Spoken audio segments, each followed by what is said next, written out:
Adik, bangag, lutang, bugbog, adik. Lutang, adik, lutang, lutang, lutang, adik. Lutang, adik, lutang, adik. Lutang, adik, adik, adik, lutang. Adik, lutang, adik, lutang. Mga estudyante, tarangkanong estudyante, na walang alam. Bumog na estudyante. Yan. Laban ka pa rito! Yan ang mapapala ng mga estudyante hindi marunong mag-research. Bakit? Ano ang tinuturo ng mga profesor nila? Ang tinuturo ng mga profesor nilang mga buko, mamamate tao si Duterte. Pero hindi nila sinasabi kung ano ang pinatay Duterte. Mga adik kagaya mo. Estudyante ka pa lang pero bugok ka na. Estudyante ka pa lang pero nagraragpi ka na. Estudyante ka pa lang pero adik ka na. Yan ang mapapala nyo pag ang profesor ninyo bugok. Yan ang mapapala ninyo pag teacher ninyo bugok. Kaya ang mga estudyante ngayon, pag tinanong mo about sa lipunan, walang alam. Kasi imbis na araling paglipunan ang tinuturo ng kanilang profesor, Duterte war on drugs ang tinuturo ng profesor nila. Kaya yan ang napapala ng mga estudyante ngayon. Walang laman ng utak, bulag sa katotohanan. Diba? Paano mo sinasabing diktador si Duterte? Paano sinasabi ng mga estudyante na si Duterte ay diktador? Sino ang diniktadahan ni Duterte noong panahon niya? Nakita niyo ba yung mga komunistang pangit noong kay Duterte?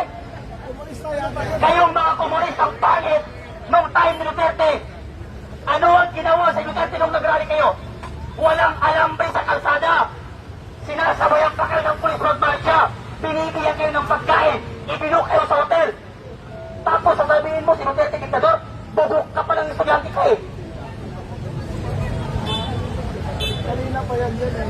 Balik-balik. Kahit sinong estudyante, estudyante ng UP ni Iman, estudyante ng UP, kahit saan university sa Pilipinas, hahamunin ko kayo ng debate patungkol sa mga legacy ni Duterte at kakaantin ng Duterte. Kahit anong baksa, kahit saan scholar, kahit saan university, magpakita ka sa akin at tumarap ka sa akin ng debate. Kahit sino sa inyo mga estudyante, wala akong aasas at sino sa debate patungkol sa kung anong legasya ni Duterte at kakaantin ng Duterte ninyo. Kung gusto nyo, isama nyo pa pati profesor ninyo, pati principal ninyo. Kung hindi pa kayo kontento, pumunta kayo ng Malacanang. Yayain nyo si Claire Castro. Isama ninyo, magpatong-patong kayo ng mga profesor ninyo. Patutunayan ko sa inyo, lahat kayo bugok. Yan ang mahirap sa atin. Bulag tayo sa katotohanan, bingi pa tayo sa katotohanan. Yung mga estudyante, ano ang napalito kakaanti Duterte ninyo? E di ang daming nirip, ang daming namatay na estudyante ngayon. Kakaantay Duterte ninyo, bumalik ang mga kidnapper at mga durugit at drug lords. Ngayon, pumunta ka ng Baseco. Pumunta ka ng Baseco, pumunta ka ng Tondo, pumunta ka ng Quiapo, Divisoria, Bulacan. 8 years old pataas, nag-rugby kahit kasik sila ng araw. Tapos anti-Duterte, mag-anti-Duterte kayo hanggang sa dulo.